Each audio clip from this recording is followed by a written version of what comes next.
trees under here. That's how they have been. So that's the reason why we have to farm them the very exact way. That's the condition they are used to. That's where they started out. In the Amazon basin, South America especially, then northwards, as far as southern Mexico. That's where they began. That's where they originated. Longer on after that. Then our ancestors, the Mayas, are the native of the region here. This civilization, the Mayan civilization, are known to be the first people, the first humans to have figured out the uses of these fruits. They made drinks from it. That's where it began. They've been drinking chocolate drinks, beverages, hot chocolate. That's what they've been drinking. It's a different type of drink because those days over here, there are no dairy product here, no sugar here. So they drink pure cacao drinks, which is a bitter drink. That's what they've been drinking. So, well, of course they would sweeten it some days, but very rarely with some wild honey. You have wild honey here, or add vanilla to give it different taste, or maybe ground corn to give it different taste, or chili pepper to give it different taste. But the way they would normally use it is pure cacao drinks. That's how they've been consuming these drinks. So that happened roughly around the 1800 before Christ era. People have been drinking chocolate beverages a long time ago. Wow. So it became something precious to them, sacred, high class, because they believe this fruit was brought over from heaven by cacao god here on earth. So they said it is heavenly. So we believe chocolate is a heavenly food. Agree. Amen. Right. So I just pointed to heaven this way. I don't know where heaven is, right? Maybe it could be down this way. I don't know. But they said it's heavenly. So it's the first. It's the same thing today. It's the only fruit, high-class fruit, known to be loaded with some very high antioxidant value than any other fruits in the world. Then comes blueberries, then red wine, then black and green tea. This is the first one. Yes. You like the way you say. Yeah. So because of antioxidant, not just antioxidant, they have antioxidants in here, stimulants, flavonoids, alkaloids, polyphenol. These are the major components, major properties of the fruit right here, right now. And all these natural drugs is what you get when you eat these good dark organic chocolate. Those are the good kind. Organic dark chocolate. 50% and up higher. Those are healthy. So when you eat these, when you do these good chocolate, you get these drugs in you. They are already in us. And then when you eat these good chocolate, you add more. Polyphenol is what produces nitric oxide in our bodies. Convert it to metabolites. Then you have these alkaloids that regulate and dilate the cardiovascular system in our bodies. And antioxidant is very good anti-inflammatory for our bodies. So it's a very healthy source of food for the bodies. It's known to be helpful as well. Before anyone else gets sick, it's good to do dark chocolate because it reduces the risk of diseases in our bodies, like certain type of cancer, heart diseases, coronary heart diseases, or high blood pressure, weight loss, diabetic people. Dark chocolate is helpful, so helpful because antioxidant molecules in the body is believed to metabolize sugar in the body. So it's also known to be helpful by taking care and repair damages that are caused by free radicals in the bodies. Cacao dark chocolate has the potential to improve millions of people's life in this world today if they do the right kind of chocolate. So 50 and higher. But as you go higher, your chocolate becomes much bitter, right? Becomes bitter. That is good for you because you're getting more cacao solids in those chocolates than any other added things in it. So, not to be scared of bitter. When it comes to chocolate, in other words, bitter is better. Alright? Yes. So, Me too. not just drinks. During the days of ancestors, it became as currency. They used it as cash during those days. They would process the fruits, sun-dried, properly dried bean, or bagdaf. Since no means of transportation during those days, those ancient times, no means of transportation, so they would load it up on their back. They walk throughout the region to conduct businesses, trade cacao beans. Or they would load it up in canoe. They go upriver, downriver, along the ocean, into those big cities marketplaces to trade cacao beans for whatever good product throughout the region. It was a very valuable product. So valuable those days that it worth more than gold during those days.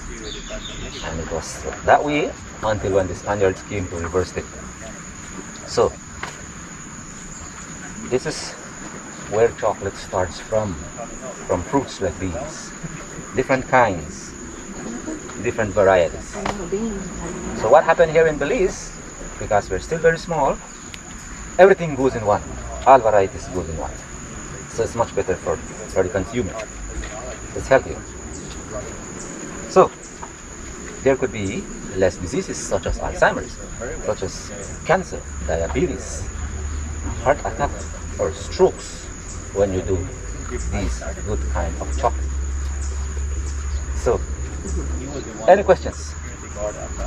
Amazing. So the Spaniards are the first to have took it from here because they were here, they took over, they caused trouble, but they were able to drink the drinks our ancestors been drinking, and because it's the very first time they've been drinking it, they instantly felt the boost from these drinks. And they said, this is a good drink. They end up in Spain. Became a #1 commodity in Spain as well. It is very much for the high class people. And all households in Spain were filled up, and Portugal, then it's no longer a treat, you know. So it advances into Italy. The Italians never did like it much because it's bitter.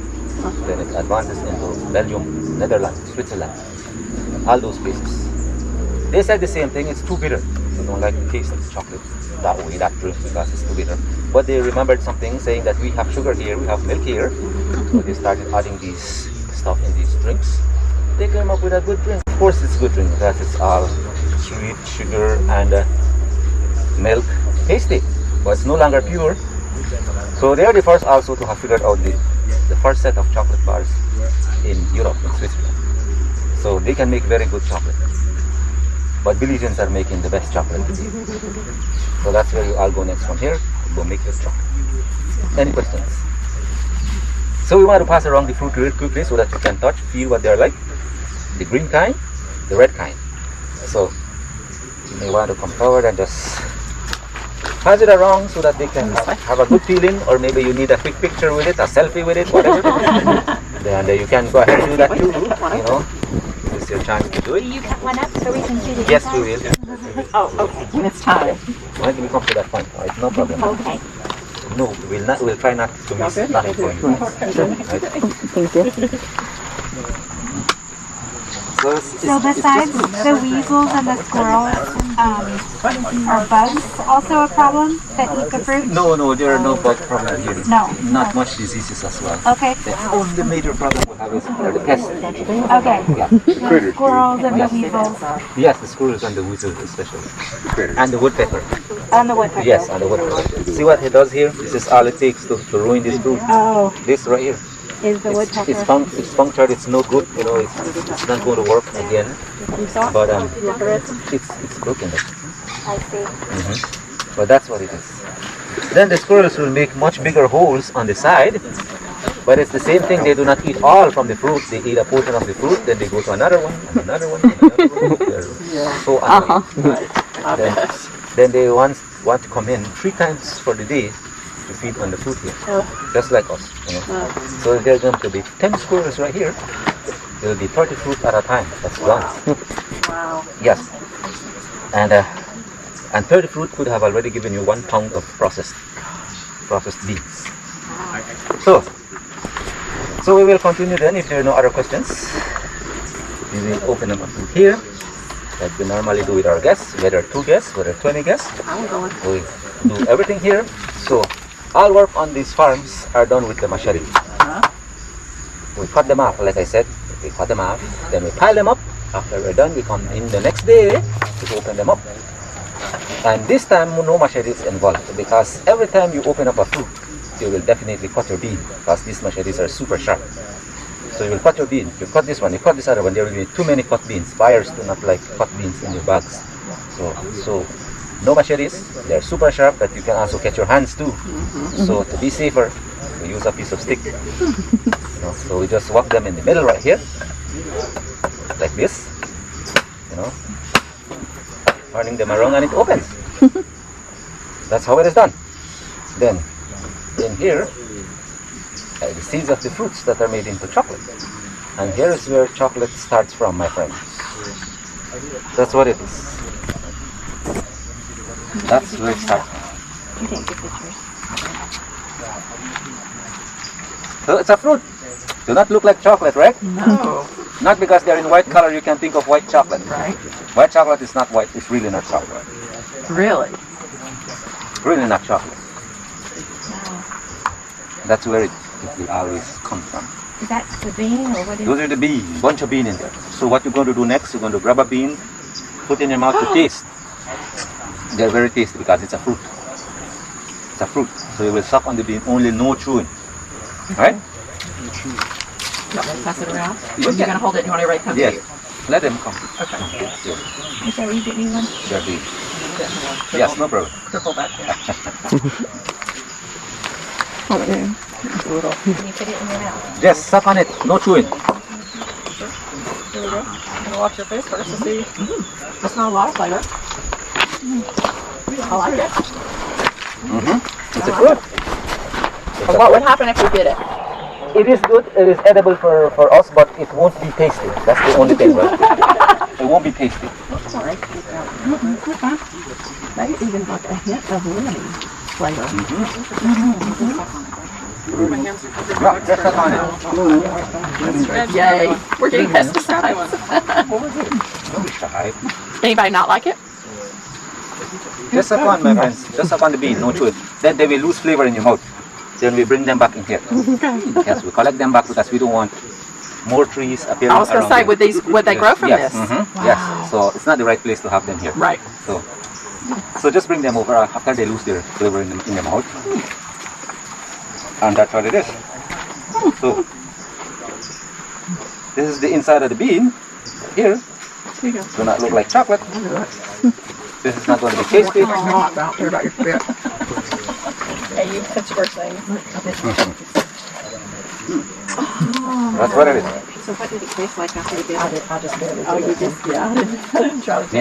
Yeah, if you're curious, you can try to bite on it, but it won't be tasty. But that's the actual bean right there that are processed, made into chocolate. Yes. So, Kind of remind me of the grape thing in Jamaica. if you don't like it, you just spit it out, no problem.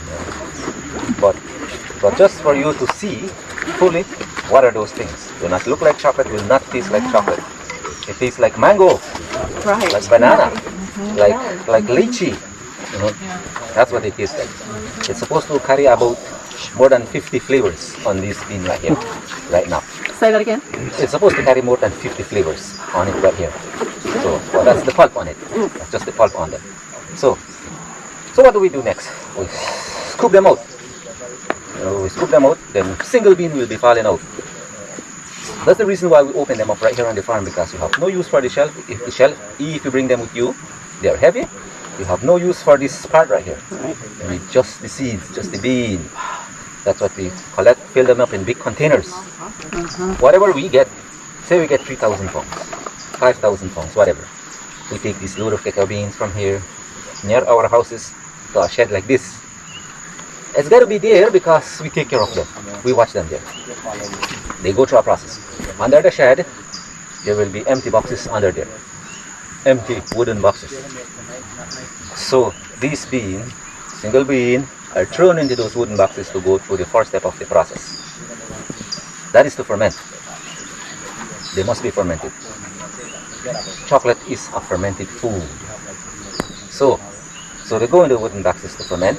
They will ferment for 6 days. 6 days fermentation process. But when they're opened up, like right now, like I just did right here, right now, it's the very first time they're opened up to light and air. It starts. And oxidation in the air. There's bacteria in the air. And it automatically end up on the bean right here, right away. So when they're thrown into the wooden boxes to ferment, the bacteria and the sugar on them that you all tasted becomes the fermented agent in the wooden boxes. Nothing added in the wooden boxes. Nothing. Just the bacteria, the sugar on it.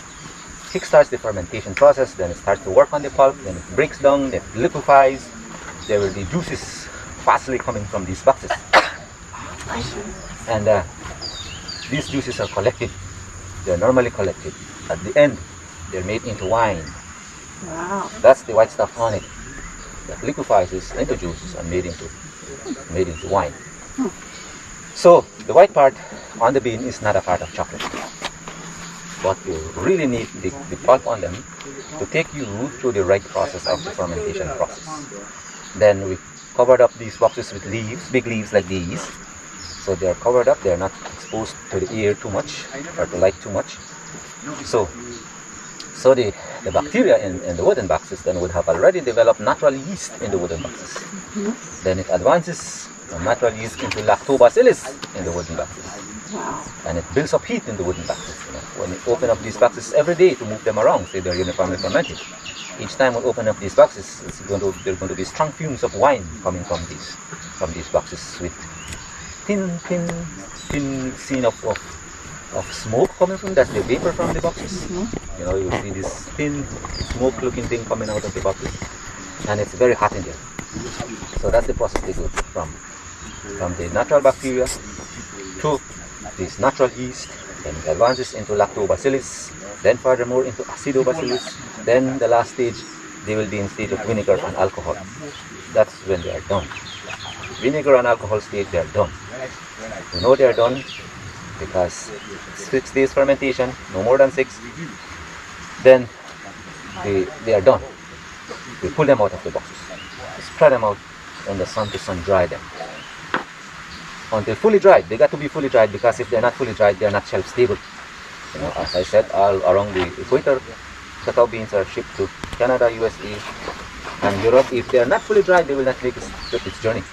So they must fully dry to a moisture of 5 or 6% moisture content. 5 or 6, then they are done. So we know they are done. We bag them off in 100-pound bags. To dry, they could take up to 7 days, 8 days, 9 days, 10 days, depending on the weather. So until they are fully dried, 5 or 6% moisture content, they're done. Then we know they're done. Then we bag them up in 100-pound bags. Whatever we get, we take our cacao beans to sell to the factory where you all go next to make chocolate. That's where we sell our cacao beans. That's where they're made into chocolate, all good chocolate. So processed beans in bags, sold to the factories. That's where farmers are done. They are put to roasting or taken to roasting at the factory. That's not the job of the farmer. That's where you all will take it on at the factory, roasted cacao beans, all the way till you come to the bar in your hands. That will be at the factory. Any questions? No questions? Anybody else from more bean? No. So, Good. Thank you so much. so this is, this is what we wanted to share with you, my friends. That's why we have you here really quickly, just to show you and tell you. Now you know where your chocolate starts from. I'm so glad we came here first. And I hope you all find it to be interesting, Absolutely. educational, informative. Do the right kind of chocolate. You will live a long, happy life. Be this good chocolate. Have you come up with anything to do with these shells and stuff? Do they burn well, or? They can burn, yes, they can burn, but we just leave them back here so they break down. Right. It's the same process, but it take a little while, but it's the same thing. No, not yet, not other uses yet, just for that. Yeah. And moreover, we need for that purpose, right? Gotcha. Yes. So, my friends, then I must say we come to the end of our short talk. Thank you much. I hope you all enjoyed it. That's sorry about the mud and the rain and the bugs. No, it was great. This is how you get chocolate. That's right. So, we appreciate you coming to visit us. Thank you. For dropping by, right?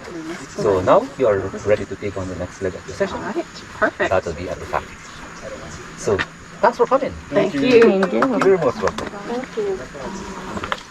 Here is where we are going to be finishing off with the second part to our chocolate session. Now, before we go into making chocolate, earlier you all got the chance to visit the farm and to see as to where your chocolate started from. How was it? What did you all think of the farm? Learn something new? Oh, absolutely. Yeah, so on the farm you can see as to where chocolate starts from, because as well some do not really know where chocolate starts. All they know is that these companies are bringing huge bulks of chocolate into their facility where they're turning them into chocolate bars and other chocolate products. But that's not where chocolate starts. And chocolate does not start from the wrappers that we remove in order for us to get that bar. Doesn't start from there. Where chocolate start from is chocolate start from a fruit, and that fruit is what you could have seen on the farm, which is the cacao pod. Inside those pods are beans that we will need to process in order for us to make chocolate bars and other chocolate products. And I'm not sure if you all got the chance to taste the fruit. If you did, you could have tasted different flavors from the pulp. So the pulp itself has a lot of fruity taste to it. But one flavor that you're not able to get from that pulp is chocolate. So you don't get any chocolate flavor from the pulp. But if you are to chew the inside of that bean, that's where it gets bitter. And that bitter taste that you get in there is where your chocolate starts from. So the pulp itself is what we can use to make regular cacao juice, or we can use it to make wine. So we can make wine from that pulp. Now, starting you off from where Narcisa left off, which is from sun-dried cacao bean.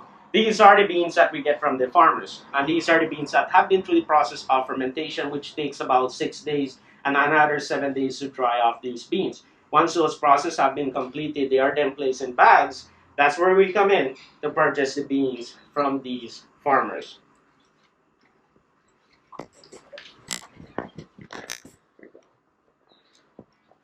So these beans that I'm giving out, these are sun-dried cacao beans. And you can bite the bean and you can start chewing on the bean so that you can taste as to how sun-dried beans will taste like.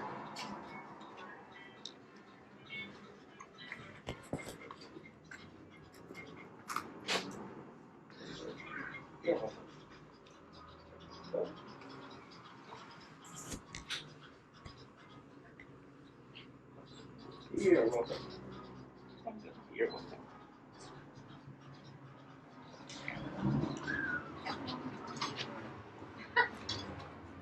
You can eat the entire bean if you like there. If you just want to have a small taste from it, you can do so as well. And if at any point of process you have any remainders, feel free to place them in the bin on the side.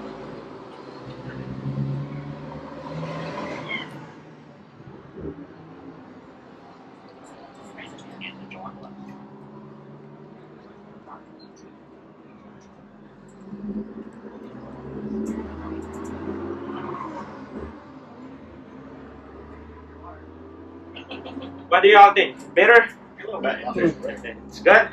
Like it? I like it too. I eat these beans every day. Yeah.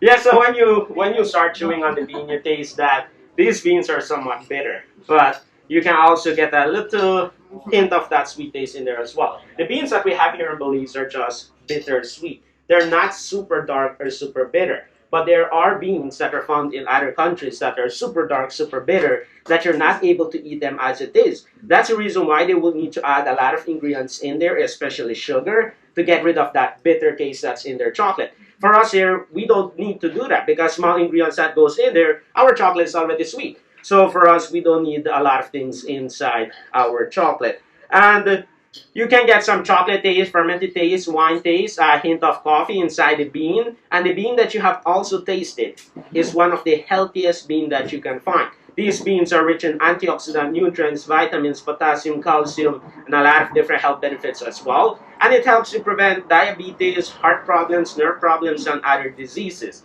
Just by snacking on 4 or 5 these beans a day keeps you healthy, energized, especially if you're hiking or just during a normal day, it gives you that energy that you need. Now, our first step that we take after receiving the beans from the farmers, because we haven't done anything as yet. We just purchased the beans from these farmers. Now, our first step as of here for us in the company is roasting. Here we do roasting for 1 hour 30 minutes. Roasting is done the traditional mine way, which is on the open fire. This is the way our ancestors did their roasting. When it comes to roasting cacao bean, coffee, chili peppers, everything is done on the open fire. Well, now when you're roasting these types of beans, there's always a person next to it, turning these beans around every 15 to 30 seconds so that these beans don't overcook or even burn. Once the bean have been properly roasted, it then goes into crushing. Now we do have a machine that crushes the bean for us because we won't be able to crush all the beans by hand. Now with this machine though, it won't be able to separate the shell from those broken pieces of the bean. So what we had to do was we had to place a blower on the side similar to a fan. That blower blows away the shells, leaving what is now known as your cacao nibs. So this is what you now get after roasting, crushing, and the removal of the shells. And it's now what's also being now sold in health food stores as superfood. And it's what most people eat as it is, or they will place it in ice creams, yogurt, smoothies, oatmeal, cereals, and other things as well.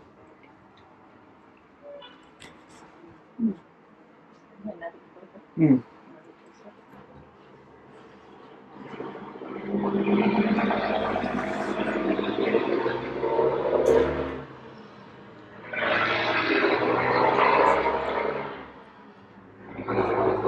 Yeah, you can already start to smell that chocolate. It's dark chocolate.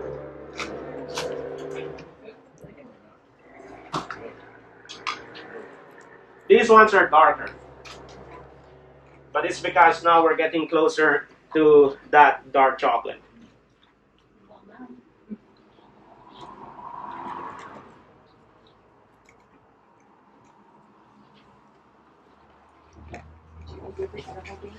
So any color fruit can make dark chocolate then? Yeah. Yeah, you start off with dark chocolate. Once you have these fruits or beans, it all makes 100% dark chocolate. How it starts going to different percentages when you start adding sugar or other different ingredients in there. That's what then brings down the percentage of chocolate that you get. Yeah.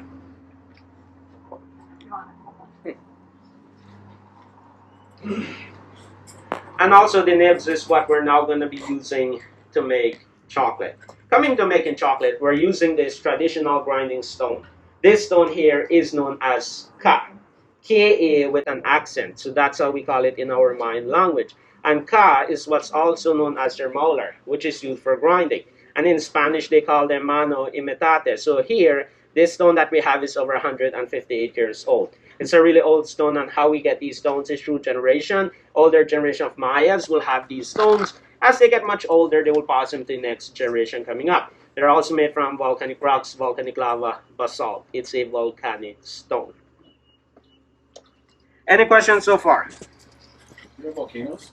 Here in Belize, no. We don't have volcanoes here in Belize. But before any of these places were named, there was no Belize, no Guatemala, no Honduras, so it was just an open area. Now, since there's countries now, the nearest volcano that you can find is in Guatemala. So that's where they might have gotten them, because there's Mayan people all over this area. So they did a lot of trading among themselves. So that's how they traded these stones or with other things that they have as well.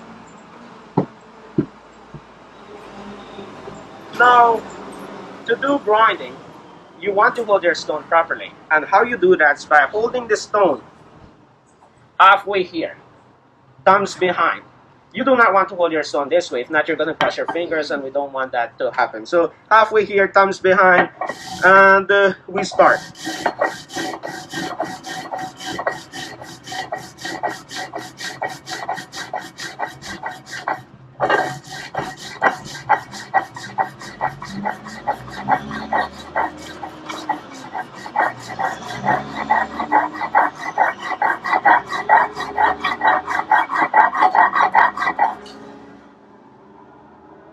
So you can come even closer and take a look at what's happening on this stone.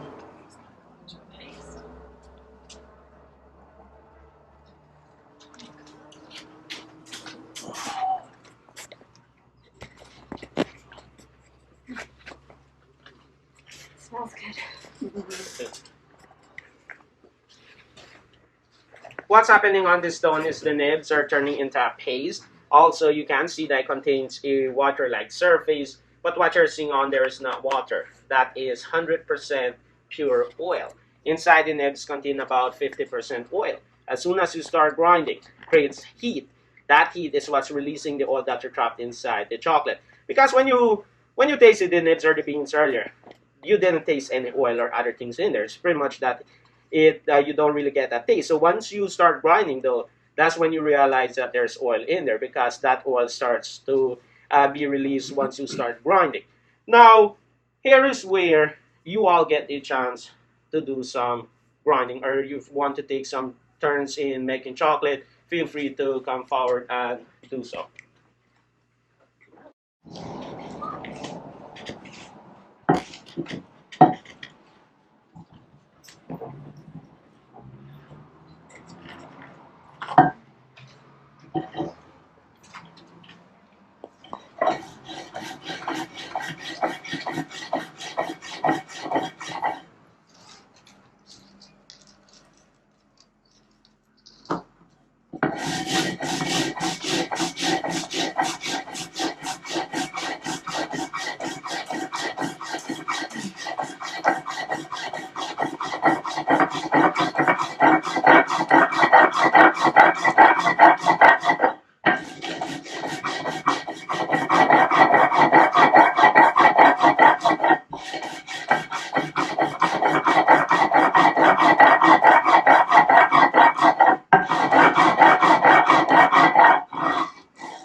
So we have our 100% dark chocolate. Now, next step is to add ingredients. But when it comes to making real dark chocolate, you do not add a lot of ingredients in there. It only needs 2 ingredients, and the first ingredient that we're adding is what most people enjoy tasting. What do you all think that is? Sugar. There we go, sugar. But the sugar that we're adding inside our chocolate is we make it ourselves. We do not buy sugar from the stores. We pulverize our own sugar. When you taste our sugar, you taste different flavors from it. That's the reason why for us, we don't need to add anything else in our chocolate.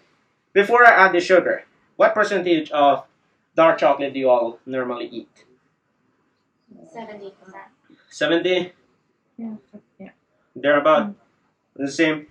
So for us to consider dark chocolate that starts off really healthy, the lowest of percentage that they will normally go for a really healthy dark chocolate would be around 75%, because 75% is considered to be the margin between sweet chocolate, dark chocolate. You go below 75%, is you're already going to sweet dark chocolate, milk chocolate. But if you go from 75% higher up, it's considered to be really healthy dark chocolate. Now the big question is, what percentage do you all want to make? We can do around 75, 80, 85%.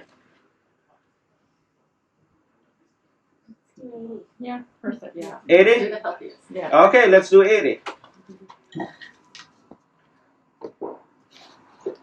And if anybody would like to taste the sugar that we make, feel free to come forward and have a taste of the sugar. I wanted to live my Okay.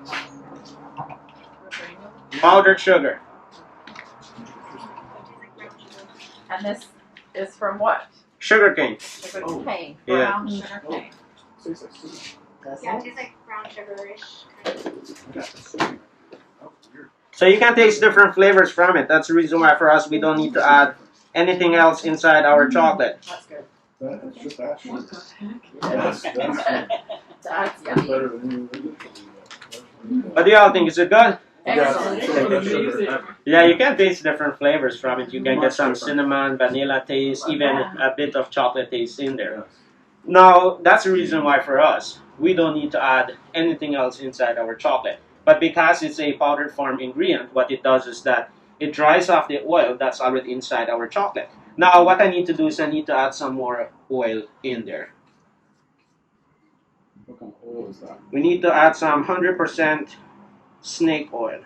Yeah. Seriously? Yes. Have you all had snake oil before? No. No? Guy said it was snake. Well, why Yeah, not? I thought that was a bad thing. I thought He told me a thing. Why we need to add some in there is because if you're in the jungle and there's jaguars running behind you, it gives you that boost to run. I don't think I need anything. Makes you younger. No, I'm just kidding. It's chocolate oil. It's cacao oil, 100% cacao oil. I don't think there's snake oil. How do you collect it separately? To get the oil, earlier when we started grinding, you could have seen that there was oil being released. Yeah. What we do here is we collect 100% chocolate paste, place them inside separate container for pressing, so that we can extract all the oil that's in there. It takes about an hour for us to remove all the oil. Once all the oil has been removed, what's left inside the container after you remove all the oil is dry chocolate solid that we will then process to make cocoa powder. That's where you get cocoa powder. It's after you have removed all the oil. If you don't remove the oil, you don't get powder. And now that we have removed the oil, we have the powder, we have the oil. Nothing goes to waste. Every part of the bean is used. Now, to make cocoa butter is really easy. We have the oil here. I can leave that oil there for about 2 days, and it turns to this solid white cocoa butter. Now, if I don't want to wait for that long, take this oil, place it in the cooler for 30 minutes. We have cocoa butter. It's really easy to make. What most people use it for is their skin, to get rid of scratch marks, burnt marks, scars, stretch marks, or you can use it for cooking, but for us, we mostly use it back in our chocolate. So that's what we do.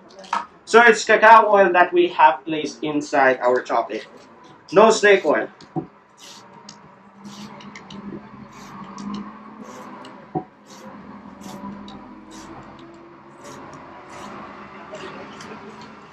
And the reason for adding as well chocolate oil in there is because it gives it that shiny, glossy look to your chocolate. And it's also the only hardener that's inside our chocolate that's keeping our chocolate from melting really, really fast. So that's the reason why we need to add the oil as well.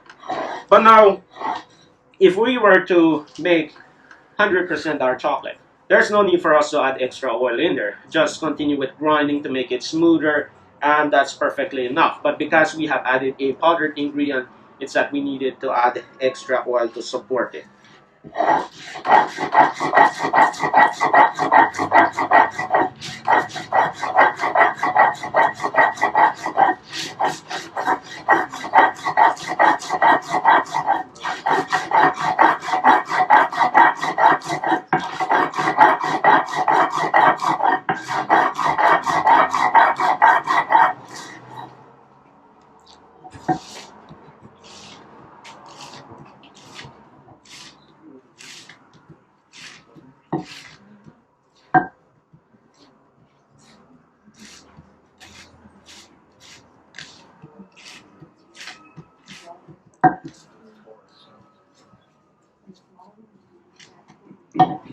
There we go. We're going to stop off here. We could have continued with another hour of grinding, but to get it as smooth as what we're selling here for this amount, you will need to go for full 3 hours of grinding.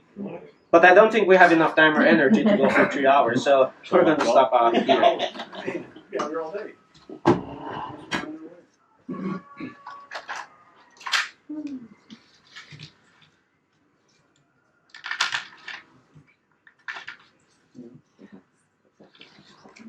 If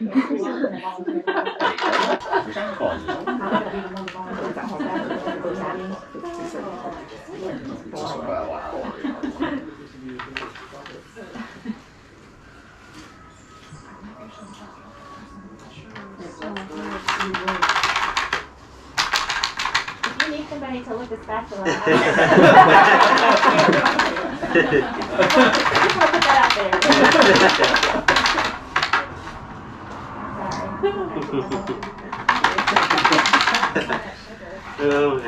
So it goes in here for 10 minutes, and in 10 minutes we have our chocolate.